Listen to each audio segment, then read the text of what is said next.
पराक्रम दिवस के तौर पर इस दिन को मना रहा है। इस मौके पर प्रधानमंत्री का यहाँ पर आना एक बहुत बड़ा संकेत है देशवासियों के लिए, क्योंकि आज का दिन पूरा देश पराक्रम दिवस के तौर पर मना रहा है। प्रधानमंत्री की अगवानी के लिए संस्कृति मंत्री, संस्कृति सचिव सहित कई गणमान्य व्यक्ति मौजूद हैं। यहाँ पर प्रधानमंत्री उन कलाकारों के चित्रों को देखेंगे, उनकी कृतियों को देखेंगे जिसको कलाकारों ने बनाया है। तकरीबन 100 ऐसे कलाकार हैं जिन्होंने इसको तैयार किया है। 40 मीटर की एक कलाकृति है जिसको प्रधानमंत्री देखेंगे और नेताजी के जीवन से जुड़े हुए वो चित्र यहाँ पर दिखाए जाएंगे। इसके साथ ही साथ अब प्रधानमंत्री उस स्थल की ओर बढ़ रहे हैं जहाँ पर कलाकारों की कृतियां बनी हैं, कलाकारों ने उसको बनाया है। आज नेताजी सुभाष चंद्र बोस की 125वीं वर्षगांठ को पराक्रम दिवस के तौर पर मनाने के लिए जब यहाँ पर प्रधानमंत्री पहुँचे तो पूरे कोलकाता में ही नहीं, पूरे देश में इस बात को देखा जा रहा था कि नेताजी को किस तरीके से सम्मान दिया जा रहा है। अब प्रधानमंत्री नेताजी सुभाष चंद्र बोस की आदमकद कृति की तरफ बढ़ रहे हैं, वहां पर वो नमन करेंगे नेताजी को। सुभाष चंद्र बोस केवल नेता ही नहीं थे, एक ऐसे व्यक्तित्व थे जिनके मन में सिर्फ और सिर्फ देश बसता था और उन्होंने अपना सारा जीवन देश को समर्पित कर दिया। प्रधानमंत्री नेताजी के चरणों में पुष्प अर्पित कर रहे हैं और ये बहुत बड़ा मौका है, क्योंकि जब किसी देश का शीर्ष नेतृत्व इस तरह से किसी महापुरुष को सम्मान प्रदर्शित करता है तो पूरे देश के सामने उसका जो समर्पण है वो सामने आता है, जो योगदान है वो सामने आता है और पूरे देश को एक संदेश जाता है। विशाल, very good afternoon to you, AV, and a grand occasion, a big day for Bengal and also for the whole country as we celebrate the 125th birth anniversary of Netaji Subhash Chandra Bose. The ambience is also quite historic. AV Belvedere House has been the meeting point of many important and historical meetings. There you see the Prime Minister accompanied by the Governor of Bengal, the Union Minister for Culture, Prime Minister having paid a floral tribute at the statue of Netaji. There you see the National Library, which is also the biggest and the largest library and archive of our country. A beautiful weather, open sky, the historic white National Library, also known as the Imperial Library. Prime Minister accompanied by the Union Minister and the Governor of Bengal is going through the open art gallery that has been painted by 100 artists of Bengal based on the life of Netaji Subhash Chandra Bose and his struggle against the British Raj. Prime Minister talking to people, and there you see, this is a very interesting wave, AV. In the wave form, it is the Patt Chitra. The Prime Minister is watching. This is the folk art of Bengal, and it has been painted by the folk artists, folk painters of West Midnapur. And now the Prime Minister walking past the open art gallery based on the life of Netaji. AV? पश्चिमी मिदनापुर के कलाकारों ने इसे तैयार किया है और तकरीबन 100 ऐसे कलाकार थे जिन्होंने इसे तैयार किया है। जो आप जो चित्र देख रहे हैं इसको प्रधानमंत्री बड़े करीब से देख रहे हैं और इसमें नेताजी के जीवन से जुड़े हुए तमाम जो पहलू हैं उनको दिखाने की कोशिश की गई है। चाहे उनके बचपन के जीवन से जुड़े हुए, जब उन्होंने यहाँ पर कोलकाता में उन्होंने पढ़ाई की, वो जो दौर था, और ख़ास तौर से आज़ाद हिंद फौज के बनाने, निर्माण करने और उसके दौरान जो गाथा थी वो पूरे आप इसमें दिखाया गया है लोक कलाकारों के ज़रिए। प्रधानमंत्री विशेष रूप से इसको देखने के इच्छुक थे और वो यहाँ पर आकर देख रहे हैं। लेकिन इसके साथ ही साथ विशाल इस दिन के जिस दिन ये कार्यक्रम हो रहा है ये काफ़ी अहम है। 125वीं वर्षगांठ मनाई जा रही है नेताजी की और पराक्रम दिवस के तौर पर मनाया जा रहा है। पराक्रम शक्ति और साहस दोनों का सम्मिलन होता है। केवल ताकत से पराक्रम नहीं आता, उसमें साहस भी शामिल होना चाहिए। और नेताजी सुभाष चंद्र बोस ने वो करके दिखाया, अपने साहस और अपने शक्ति को इकट्ठा करके ये दिखाया कि कोई भी कितना भी बड़ा ताकतवर हो, अगर इरादे साफ हैं और इरादे अच्छे हैं तो आप सफलता हासिल कर सकते हैं।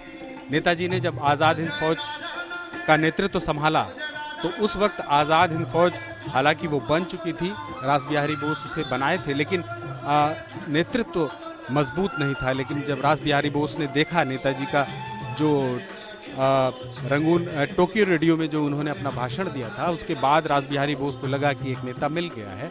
और उसके बाद नेताजी ने दिल्ली चलो का नारा दिया और फिर उन्होंने ब्रिटिश राज को जिस तरह से हिला कर रख दिया, ब्रिटिश राज को ये समझ में आ गया कि अब भारत की जनता पूरी तरह से तैयार है, अब उन्हें देश को छोड़ना पड़ेगा। आज वो दिन ज़रूर याद आ जाता है। और प्रधानमंत्री जब ये बातें कहते हैं, जब वो देशभक्ति की बातें कहते हैं, जब नौजवानों के इस बारे में बात करते हैं, तो नेताजी का जो व्यक्तित्व है वो ज़रूर सामने होता है। विशाल, Very well said, AV, because today the whole nation, and I would rather say the whole world, would be revisiting the legacy of Netaji Subhash Chandra Bose. And there you see how Netaji led the Indian National Army, which had a very interesting motto of Etihad, Edmat and Qurbani. And also the regimental tune of the Indian National Army was also very interesting. Kadam Kadam Milaye Ja, Khushi Ke Geet Gaye Ja. Maybe I'm reminded of my childhood days and when we were in NCC and when the order was given by the commander, Savdhan Dahine Mud Tez Chal, and with that tune it gave us the feeling of nationalism, and it was very encouraging. And the very tune of the INA, a quick march tune, is now also the quick march tune of Indian Army. So that was the power of Netaji. And when he said that tum mujhe khoon do, main tumhe azadi dunga, the whole nation stood for Netaji, and especially the youngsters. Remember, he was twice the president of Indian National Congress. He was also the ICS pass out, but still he took the life of sacrifice. He took the life which was a difficult path, and he dared to tread a difficult path, and he also challenged the Britishers. You must be reminded of the Battle of Red Hill and the Battle of Kohima. Now those two battles, though the Japanese army lost, but that was a signal that the British Raj number was, the British Raj had little numbers left in India, because there was a popular saying that the sun never set on the British Empire. But now the sun has set, and today the Prime Minister along with the nation are celebrating the Parakram Divas, and why not? AV? जी बिल्कुल। इस मौके पर नेताजी का Tokyo radio में जब उन्होंने अपना भाषण दिया था वो जिक्र करना महत्वपूर्ण हो जाता है। उसी के बाद साफ तौर पर अगर नेताजी को समझना है, उन्होंने जिस तरह से आज़ाद हिंद फौज का गठन किया, अंग्रेज़ों से ये आशा करना बिल्कुल व्यर्थ है कि वे स्वयं अपना साम्राज्य छोड़ देंगे। हमें भारत के भीतर व बाहर से स्वतंत्रता के लिए स्वयं संघर्ष करना है। जब नेताजी ये कहे तो उन्होंने साफ तौर पर यह संकेत दिया, देश के भीतर जो आज़ादी का आंदोलन चल रहा था, जो नेतृत्व चल रहा था, उनको भी ये संदेश दिया कि अब पूरी ताकत लगानी होगी। हालांकि महात्मा गांधी के अहिंसा के सिद्धांत से वो इत्तेफाक नहीं रखते थे, सिद्धांतों के तौर पर ज़रूर इत्तेफाक नहीं रखते थे, लेकिन वो हमेशा से उनका आशीर्वाद चाहते थे। और उन्होंने महात्मा गांधी को भी, जो रंगून रेडियो में उन्होंने अपना जब भाषण दिया था, जब आज़ाद हिंद फौज मूव कर चुकी थी अंग्रेज़ों के खिलाफ युद्ध के लिए, तब उन्होंने रंगून रेडियो में जो मार्मिक और ऐतिहासिक बात कही थी, और उसी में महात्मा गांधी को उन्होंने राष्ट्रपिता कहा था। उन्होंने कहा था कि मैं जानता हूं कि ब्रिटिश सरकार भारत की स्वाधीनता की मांग कभी स्वीकार नहीं करेगी। मैं इस बात का कायल हो चुका हूं कि यदि हमें आज़ादी चाहिए तो हमें खून के दरिया से गुजरना होगा। और इसके साथ ही, और आप देख सकते हैं प्रधानमंत्री यहाँ पर एक फ़ोटो खिंचा रहे हैं लोगों के साथ। और सबसे अहम बात यह है कि प्रधानमंत्री का जब कोई दौरा होता है तो जो अगर कोई कलाकारों का कोई कार्य होता है, कलाकारों को से वो मिलना ज़रूर चाहते हैं और कलाकारों से मिलने के दौरान जिस तरह से वो बातचीत करते हैं, यही प्रधानमंत्री की खासियत है, यही लोगों को उनकी ओर आकर्षित करता है और हर कोई मौका वो गंवाना नहीं चाहते जब लोगों से इंटरेक्ट करने का मौका मिले। और आज भी वो कलाकारों से मिलेंगे और उन कलाकारों से जो इस पूरे पटचित्र को बनाए हैं और वो लोक कलाकार हैं, अब वो उस तरफ बढ़ रहे हैं और आप देख सकते हैं कलाकारों को उन्होंने नमस्कार किया और अब प्रधानमंत्री आगे की ओर बढ़ रहे हैं। विशाल। Well, Avi, this is the quality of the Prime Minister because he always connects with the people. And today, when the whole country is celebrating the Parakram Divas, it's a big day for all of us. And it was Netaji who had formed a provincial government in Singapore, and he also had got the stamps printed of Free India. Now, there you see that moment, Prime Minister, Governor, the Union Minister, it's a historical moment on the stairs of the National Library, and now Prime Minister wishing everybody with folded hands is thanking everybody for making this day a historic day, because this day would be marked in the history as Parakram Divas.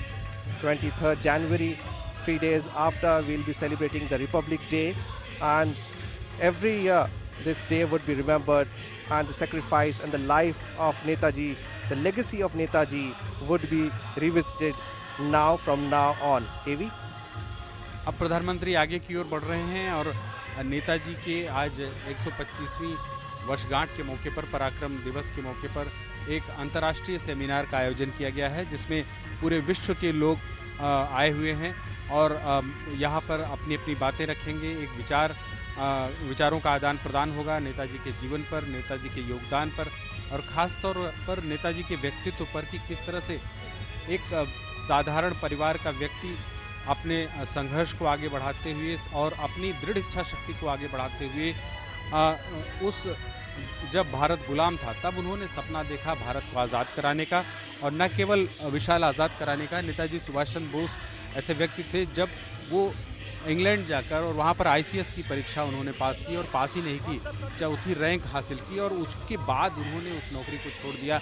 वो सरकारी नौकरी नहीं करना चाहते थे केवल पिताजी की इच्छा के लिए। इसके साथ ही एक बहुत रोचक बात उनके जीवन की ये भी है कि वो फोर्स में जाना चाहते थे, आर्मी में जाना चाहते थे, लेकिन उनकी आंखें तेज़ नहीं थी, इसलिए मेडिकली फिट ना हो पाने की वजह से वो नहीं कर पाए। लेकिन टेरिटोरियल आर्मी में उन्होंने जाने की कोशिश की, वो टेरिटोरियल आर्मी में भी गए तो उनके मन में वो जो सैन्य भाव होता है वो हमेशा से मौजूद रहा, लेकिन उनका सैन्य भाव एक अनुशासन के साथ, एक नियम के साथ और एक सदाचार के साथ आगे बढ़ने का था। यहाँ पर बुद्धिजीवियों से प्रधानमंत्री मुलाकात कर रहे हैं और ये सारे बुद्धिजीवी जो वर्कशॉप चल रहा है उसमें शामिल हुए हैं और इसके साथ साथ अंतर्राष्ट्रीय स्तर के भी यहाँ पर बुद्धिजीवी आए हैं। विशाल। Well, Avi, taking cue from what you said that he wanted to join the Indian Army, he did not even join the army, but he also fought for the nation and also commanded. He was the supreme leader of the Indian National Army. And there you see the Prime Minister entering the Belvedere House. This has been the location and point of many historical meetings. There you see the Prime Minister coming out. Today is also an international hybrid conference which is being held virtually, and speakers from half a dozen countries are participating, and the subject is revisiting the legacy of Netaji Subhash Chandra Bose. Prime Minister coming out accompanied by Governor of Bengal, and there you see the walk of the Prime Minister, quite poised,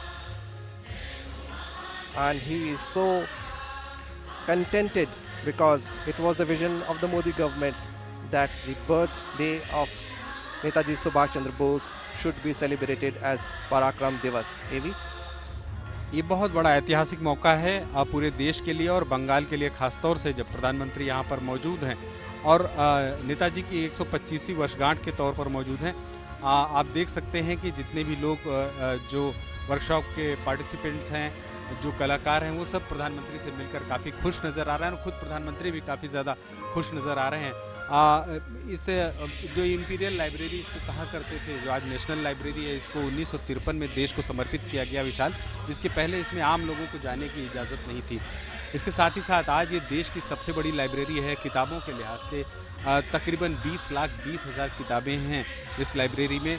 काफ़ी अहमियत है इस library की। और इस जो ये भवन है, ये जो आर्कियोलॉजिकल सर्वे ऑफ इंडिया है उसने अब हस्तांतरित कर लिया है, क्योंकि इसका ऐतिहासिक महत्व है। 1891 में ये बनी थी, तो इस लिहाज से इसका ऐतिहासिक महत्व भी है। और इसका अगर हम बात करें कि योगदान भी काफ़ी ज़्यादा है। यहाँ किताबें काफ़ी महत्वपूर्ण है। हिंदी भाषा की पुरानी से पुरानी किताबें यहाँ पर आपको मिल जाएंगी, ये बहुत बड़ी बात है।